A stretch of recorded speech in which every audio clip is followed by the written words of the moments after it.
We often talk about the average mass of an element, and we show students using calculations how to get an average mass of an element. But do they really understand how to go about doing that?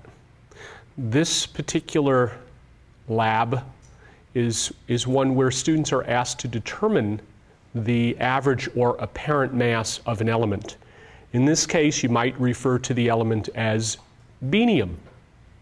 What it involves is a plastic bag of any particular size that's sealed with the beans inside. Now, I've taken the beans out of the bag to just show you more easily the types of beans and the number of beans of each type.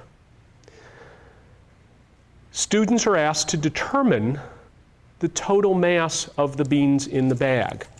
In order to do that, I provide for them an empty bag. And they might know enough to weigh that bag empty. That's up to them. This particular lab really has no set of instructions.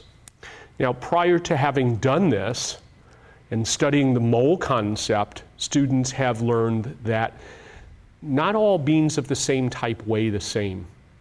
So what they've done earlier in the year is they've weighed out a very large sample of beans and then divided the total mass of that particular type of bean by the number of beans so that they've got an average mass of a particular bean. And they can actually use those values in this particular experiment.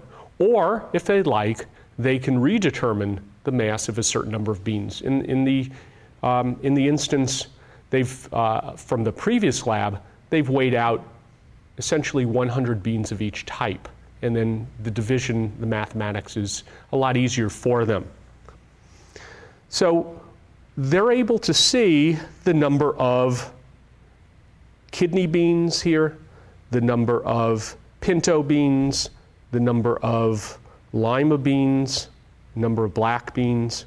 And in counting those and knowing the mass of each of the beans, they can actually get the mass contributed by each of the beans. Now, the question becomes, how do they get the average mass? Well, they're going to have to figure out how to do that in a way similar to what we showed earlier in the year about getting a weighted average. And I can refresh their memory as to how to get a weighted average.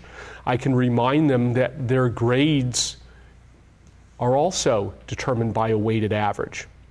So what they'll do is they'll take the number of beans of each type, figure out the mass that each bean contributes to the total, add them, and come up with the total mass, remembering to add the mass of the bag.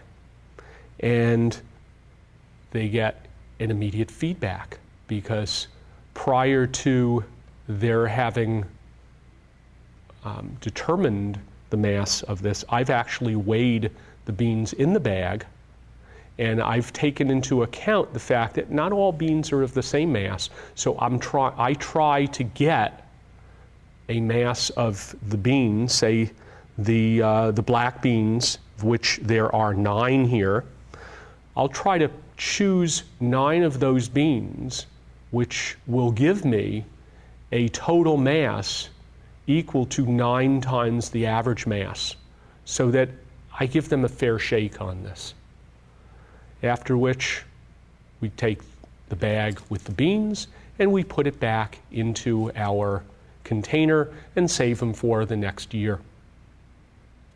And that is how I do this particular lab on getting a weighted average of a particular element. Thank you.